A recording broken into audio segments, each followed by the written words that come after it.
Hello les parents d'élèves, me voici de retour pour poursuivre la saga. Aujourd'hui, c'est à la catastrophe dans l'enseignement supérieur que nous allons nous attaquer. Alors, pour envisager ce sujet, il nous faut avoir à l'esprit une donnée très importante. Depuis la fin des années 2000, un cru plus important d'étudiants arrive dans l'enseignement supérieur, en partie du fait de la démographie, c'est la courbe bleue. Si le nombre d'étudiants augmente d'un quart, il serait cohérent, normal, que le budget augmente en conséquence, n'est-ce pas? Bon Dieu, mais c'est bien sûr. Eh bien pas du tout. En vert, on voit qu'il est resté constant, et donc que par étudiant, il baisse. Ici, on voit encore mieux que la dépense par étudiant de notre beau pays n'a fait que diminuer pendant ce quinquennat, aggravant les problèmes issus du quinquennat précédent.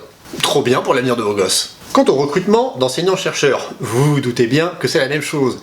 Ils n'ont augmenté que de 2%, et pire, le nombre de titulaires a diminué. Et ce dans tous les domaines, chimie des matériaux, écologie, histoire, globalement, le nombre de postes d'enseignants-chercheurs ne fait que fondre alors que le nombre d'étudiants augmente. Alors, qu'on soit bien clair, derrière, ça fait des jeunes adultes excellents dans leur domaine, hyper formés, qui sont obligés d'abandonner leur carrière et de faire autre chose. Je connais personnellement beaucoup de gens brillantissimes qui ont dû partir à l'étranger, faute de place en France, puis voyant que c'était impossible de revenir, lâcher la recherche. Franchement, c'est du gâchis, c'est un peu écœurant. Les collègues qui croient fort au service public d'intérêt général à but non lucratif sont extrêmement mobilisés contre ça, évidemment. De la même façon qu'il y a un jour de dépassement pour les ressources de la planète, ils ont inventé un jour du dépassement pour la fac. C'est celui à partir duquel les crédits de cours sont épuisés. Et ça tombe assez tôt, dès janvier. Ils ne cessent depuis des années de dénoncer la faiblesse des postes et des budgets proposés via les instances officielles, ou alors leurs syndicats, ou des collectifs comme Université Ouverte ou Rogue ESR. Alors, ce n'est pas de Jean-Michel Blanquer qu'ils demandent la démission, mais de Frédérique Vidal, la ministre de l'Enseignement supérieur. Mais c'est les mêmes. Manipuler les chiffres tant devant les médias que devant le Parlement, dissimuler leurs intentions derrière de la com et des concepts creux, j'arrive toujours pas à croire que ce soit une ancienne chercheure en biochimie et en génétique à la base. Mes matières préférées.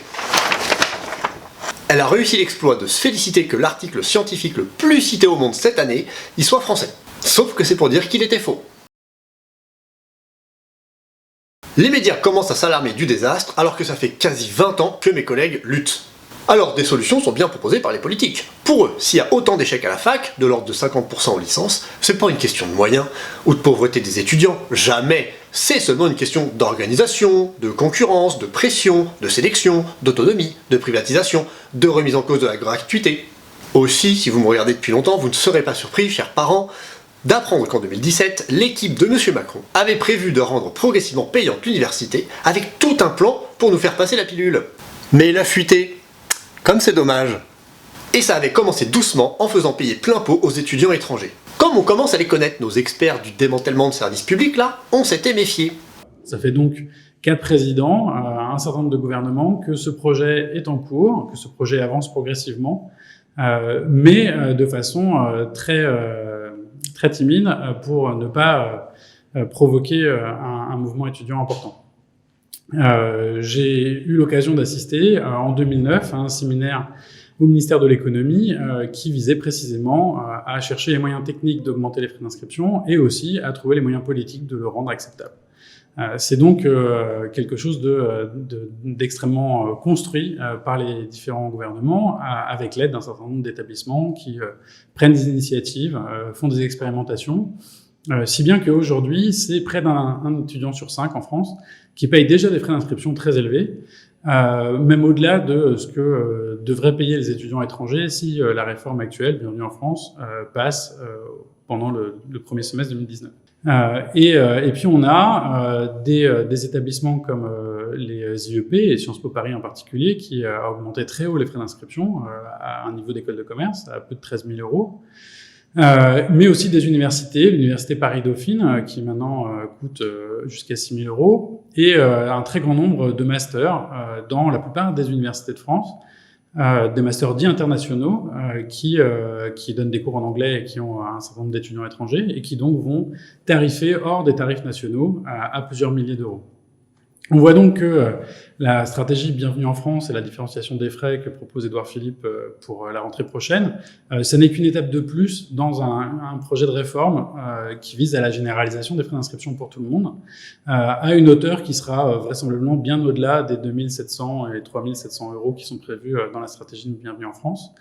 Mais que tout au long de ce long processus, les gouvernants ont toujours fait très attention à segmenter les choses pour qu'elles n'apparaissent pas, pour qu'elles soient peu publiques et pour qu'il n'y ait pas d'occasion pour avoir une mobilisation étudiante et universitaire forte.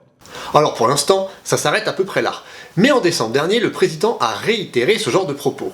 Et on ne pourra pas rester durablement dans un système où l'enseignement supérieur n'a aucun prix pour la quasi-totalité des étudiants, où un tiers des étudiants sont considérés comme boursiers et où pourtant nous avons tant de précarité étudiante et une difficulté à financer un modèle qui est beaucoup plus financé sur argent public que partout dans le monde. L'hypothèse que l'on peut faire, c'est qu'ils aimeraient transformer notre système en système à l'américaine, où les jeunes doivent contracter des prêts de milliers de dollars pour leur scolarité, qu'ils sont censés rembourser après. Ce qu'ils ont de plus en plus de mal à faire et fait craindre une crise de l'autre côté de l'Atlantique. Et de l'autre côté de la Manche, en Angleterre, ça a surtout enrichi les banques. Voilà ce qui arrive quand on veut transformer l'éducation en marché. Ça vous plaît, les parents? D'ailleurs, c'est pareil pour la santé. Vous n'avez pas pu louper le scandale des EHPAD privés Orpea ou Corian, qui s'en sont mis plein les poches en maltraitant nos aînés. Eh bien, ce sont les mêmes escrocs qui veulent s'en mettre plein les poches avec les diplômes de vos gosses. C'est de toute beauté.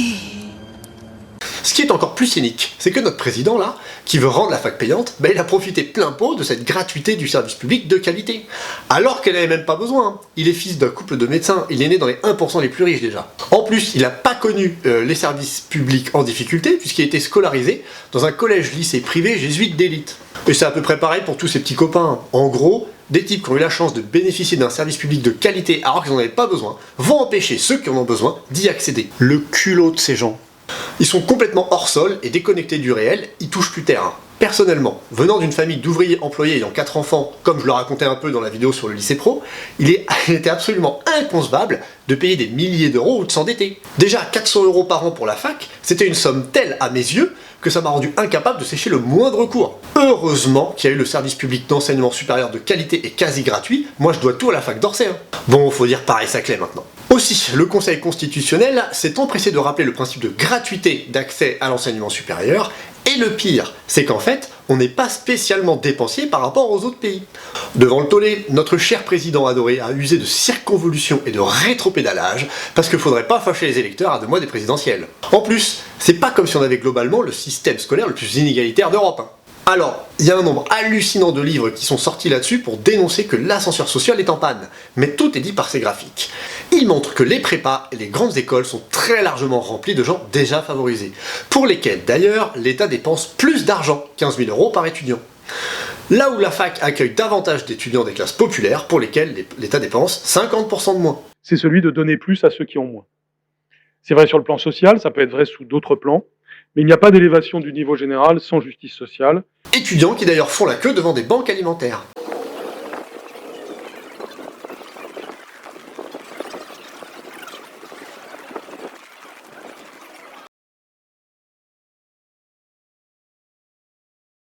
Oui, c'est bien en France, c'est chez nous. Alors avec le prix des logements, des transports et l'inflation, parfois les petits boulots ne suffisent plus. Sachant qu'avoir un petit boulot, ça obère très largement la réussite des études. On s'alarme même de l'augmentation de la prostitution chez les étudiantes. Et on voudrait mettre les années à 5000 balles. Ben écoutez, pourquoi pas, hein. C'est pas du tout ce que recommande le Conseil d'analyse économique du pays, mais allons-y. Et ça sera comme dans les écoles d'ingénieurs ou de commerce, dont le prix augmente énormément. Alors que via l'apprentissage, c'est l'État, donc nos impôts en fait, qui les finance de plus en plus, comme je l'expliquais il y a 2 épisodes. Tiens, les écoles de commerce, eh bien Monsieur Blanquer les connaît bien, puisque après s'être fait éjecter du ministère en 2012, il a été parachuté dans une école de commerce bien connue, l'ESSEC.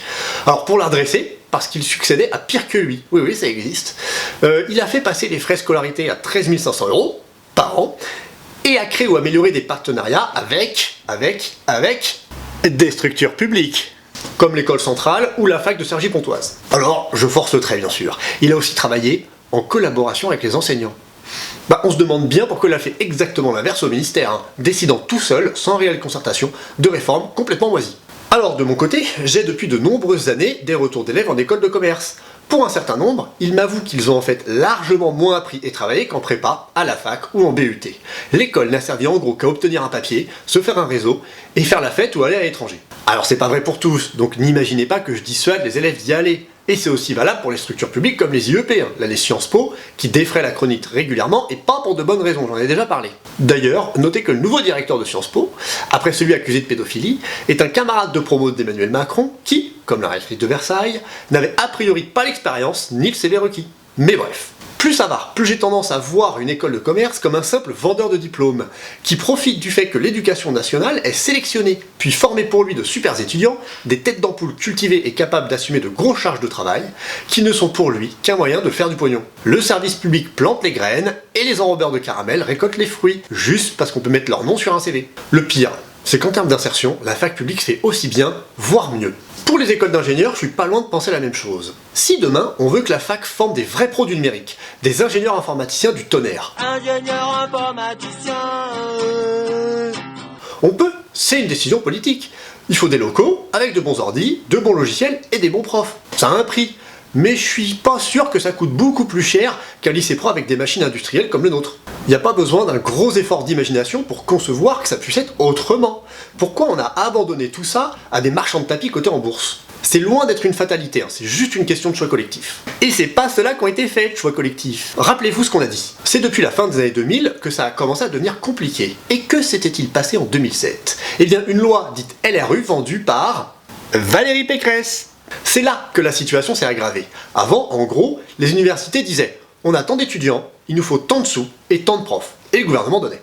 Depuis cette loi, c'est le gouvernement qui dit « Je te donne tant, parce que j'estime que tu auras tant d'étudiants et tant de profs, et tu te démerdes avec. » On vous fait gober que cette autonomie est un truc génial et absolument nécessaire, une libération des énergies, qu'elle allait mettre une saine concurrence entre les facs. Sauf que bien entendu, le gouvernement sous-dote et asphyxie volontairement les universités. C'est une mise au régime forcée, mais déguisée, camouflée, qui est pas assumée. Et après, bien sûr, on leur dit que c'est de leur faute si ça marche pas.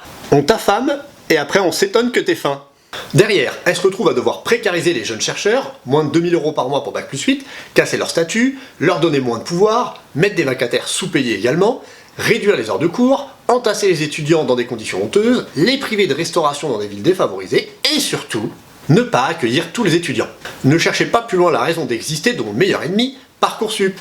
J'en ai déjà un peu parlé dans l'épisode 5, mais il y a eu du nouveau. Alors, comme je sais pas par où commencer, je vais faire dans le désordre. Madame Vidal a complètement menti en disant que peu d'élèves étaient sans solution, seulement 239. Ils sont en fait hyper nombreux. 22 000. Et encore, 91 000, soit 10% des élèves, n'avaient pas reçu de proposition.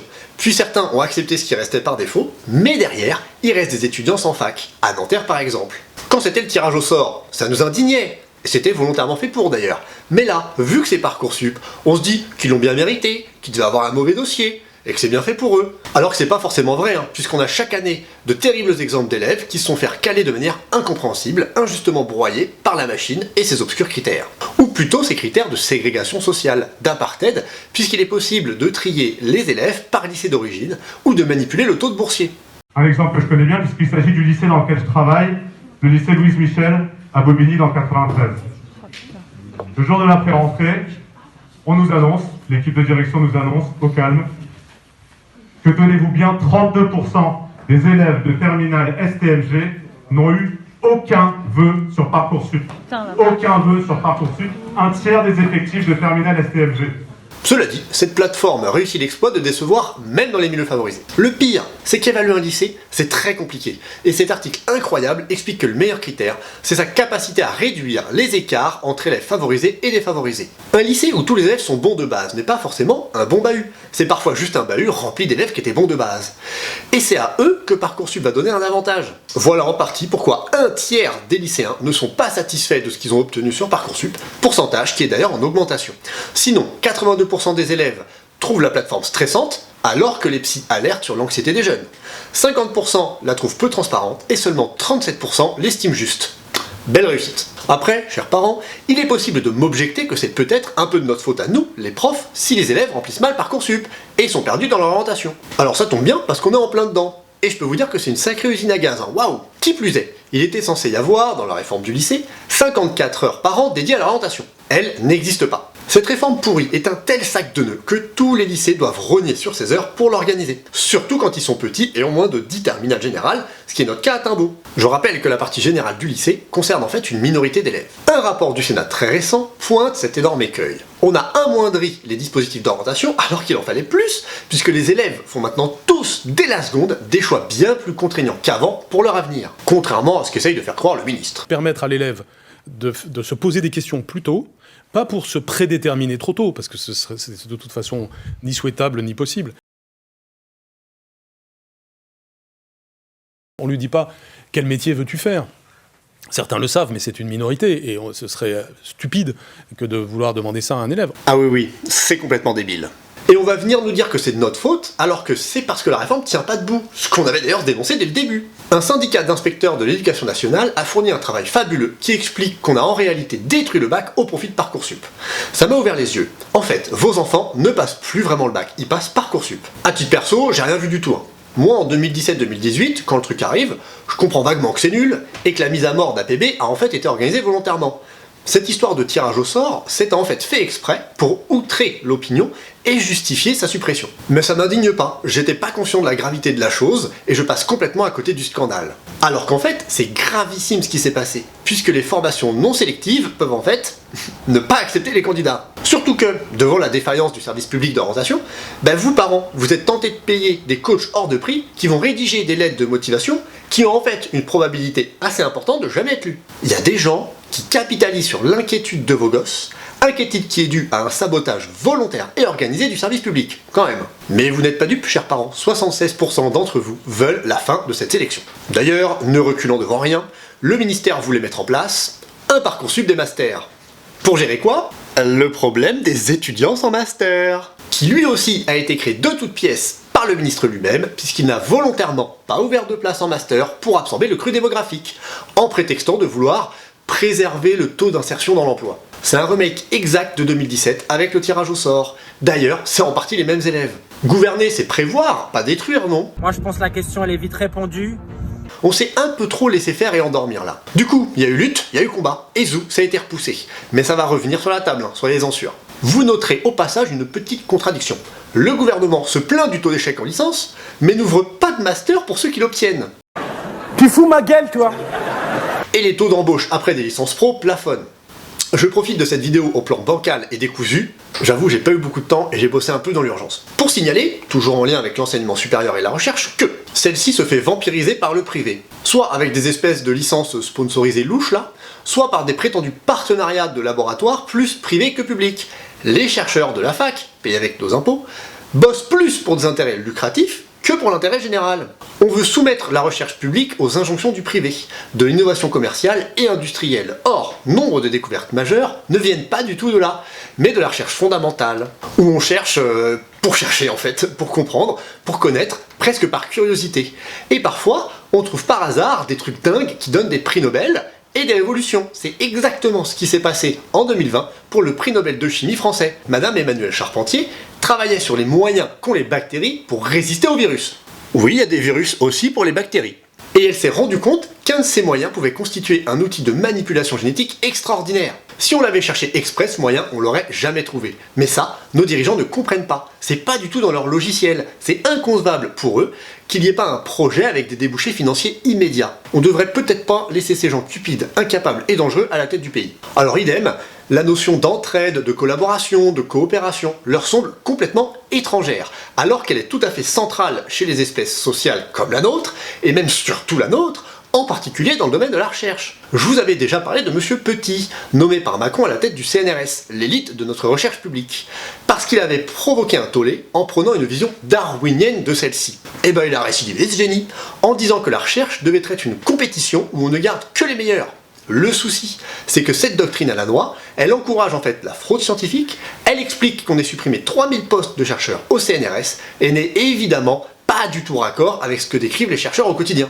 Pas mal de parents sont scandalisés par la nouvelle voie d'accès en médecine, la PASS. En effet, le travail scolaire qui prend un temps et une énergie infinie y compte beaucoup moins que des oraux, qui ne sont parfois pas vraiment en rapport avec la médecine et peuvent être à moitié improvisés. Alors, il reste des chances en LAS, licence accès santé, ensuite pour passer en médecine, mais ça a fait du bruit. On notera qu'avec l'obligation de supprimer une spécialité en terminale, nombre d'élèves arrivent en passe ou en LAS avec des lacunes dans une matière, ou tout simplement se font refouler de Parcoursup. C'est d'ailleurs pareil dans une autre filière scientifique, BCPST, pour faire agronomie ou veto, où les premiers retours sont inquiétants. Qu'ils aient supprimé SVT, maths ou physique en terminale, les jeunes doivent remédier à leurs lacunes, et parfois n'y arrivent pas. Mais c'est pas les seuls. En fait, à cause de cette réforme, beaucoup d'autres cursus doivent proposer des remises à niveau. Elle est belle, l'augmentation du niveau général. Nous voulons rehausser le niveau général. Et la limitation des décrochages. Elle évitera surtout dans le futur le décrochage dans l'enseignement supérieur. Petite note positive avant de conclure. Il était question de vendre à des investisseurs privés le campus de la plus grosse école d'agronomie justement, qu'on intègre après BCPST. Eh bien, ça vient d'être retoqué suite à une âpre lutte. Alors, continuons de lutter et concluons. Tout comme les autres pans du système éducatif, l'enseignement supérieur public et surtout l'université subissent une baisse drastique de leur budget. Moins de profs, pour plus d'élèves, dans de mauvaises conditions. Et après, on s'étonne qu'ils réussissent pas. C'est tout simplement une hallucination collective. Ce sabotage qui a commencé il y a 15 ans compromet surtout la réussite des élèves les moins favorisés, et c'est pas prêt de s'arrêter. En effet, le but des gens qui nous dirigent semble être d'augmenter énormément les frais d'inscription, ou de favoriser les écoles privées hors de prix, alors que pas forcément meilleures. L'odieux Parcoursup contribue à cette mascarade en excluant chaque année des milliers d'élèves sur d'obscurs critères que l'on vous cache. Nombre de filières doivent d'ailleurs supporter le désastre de la réforme du lycée, en particulier en maths. Il est désormais évident que cette réforme est complètement foireuse, mais M. Blanquer a choisi le déni. Encore. Ça fait beaucoup là, non ?